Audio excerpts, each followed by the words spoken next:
The greatest system that the world has ever known for the little man to get ahead is the current state of America today. The little man has a better chance. I've been a millionaire twice. I'm so dumb I had to do it 2 times, You got 2 shots. I mean, you got an ultimate shots at it.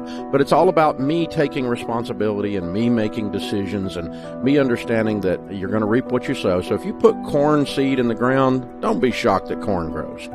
There's technically only one real definition. There's definitions that have agendas. For instance, you hear politicians say that a millionaire is someone who makes $1 million a year. That is not the definition. There's an accounting finance definition for millionaire. It's fairly simple. Assets minus liabilities, what you own minus what you owe. When that equals greater than $1 million, you are by definition a millionaire. It's not a moral construct. It's not a decision of if that's enough or not enough or too much. It's not any of those things. It's a math equation, what you own minus what you owe. That's exactly what occurs. There's somewhere around 13 million millionaires in America today. We completed a couple of years ago in our research department an airtight piece of research, the largest study of millionaires ever done. Over 10,164 of them were surveyed, and we did in-depth discussions with them to find out exactly who they are, demographically who they are, where did their money come from, what are their careers, all those kinds of things. Here's what's interesting. We have proven now statistically, again, with the largest study ever done of millionaires, that 89% of the millionaires in North America today did not become millionaires because of inheritance. As a matter of fact, 79% received absolutely zero inheritance. 5% received a very small inheritance, $5,000 from their grandmother or something like that, not enough to make them a millionaire. And another 5% received substantial money after they were already millionaires. Like a friend of mine, he's got a $1.2 million net worth. His parents passed away after he was already a millionaire, left him $250,000 more, so now he's 1.45. The definition of middle class has completely changed. In 1960, middle class was an 1,100 square foot brick home with 1.2 cars in the driveway.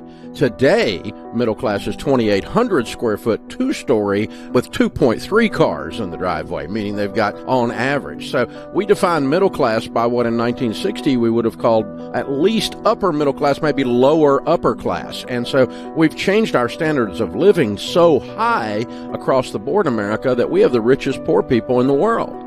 I'm hopeful it comes under control for multiple reasons. I think part of the reason for the inflation is this ridiculous government policy of just printing money like there's no tomorrow and throwing it at everything and paying people to not work. But the other thing that's caused this particular piece of inflation, it's very unusual, and I didn't see it coming, but looking back on it, I kind of feel like I should have seen it coming. Anytime there's an earthquake at sea, following that, there's a tsunami. If it's a major earthquake at sea. So you'll get a 10-story wave that hits the shore days later or hours or whatever later after the earthquake at sea. The earthquake at sea was the pandemic. We shut the economy completely down. We shut down all factories. We shut down all supply chain. We shut down all production and most consumption, but not all of it. And then we put people back to work, sort of, but we paid them to not work. So we disrupted the supply chain, we disrupted the supply-demand of goods and services, and we disrupted the labor markets with this ridiculous policy coming out of Washington, continuing to pay people not to work. And so we've had this perfect storm that has resulted in unbelievable spikes in almost every category. The only category that's not caused by this is oil, and that's caused by shutting off pipelines and ridiculous policy, again, out of shutting down supply. It's a supply-demand curve. Anytime there's a shortage, you see a jump in price. Shortage of toilet paper, jump in price. Shortage of gasoline, jump in price. Shortage of labor, jump in price. That's a supply-demand curve from the 7th grade. So my hope is that 2 things will occur over the next 5 to 10 years to do away with this. One is, after the tsunami, the waves go out, and we repair and get back to a fairly normal capitalistic society again. And my hope is that we change administrations and quit spending money like a drunken sailor. Right. And so we have to do away with the source of their addiction. The government help is out of control because we're helping people that don't need help, meaning that we're paying people to not work that are able-bodied and could get work, and there's plenty of work out there to do right now. Tremendous labor shortages in several industries right now. Try running a restaurant right now. Oh my gosh, it's awful. Try getting hotel beds made. ridiculously hard. So the people in the service industries, the first ones that got hurt the most with the pandemic, quarantine, and the shutdowns, it was the lower socioeconomic rungs. They're the ones that haven't come back. And they're the ones that are holding up, the economy from moving again. And it's all caused by these extended, out-of-control government programs. And it's not being helpful. They're trying to be helpful. Well, that's not helpful to that person 10 years from today to teach them to not work. Anytime you get desperate, right after that, financially, you get stupid. I've done it, and, if you start getting desperate and you're freaking out over the spike in inflation, or you're freaking out over all these disturbances in the economy, and you go to some kind of desperate move to get rich quick in some unproven process, that's just not wise. And so I can tell you what I'm personally doing. I'm personally continuing to do what I've done for 30 years.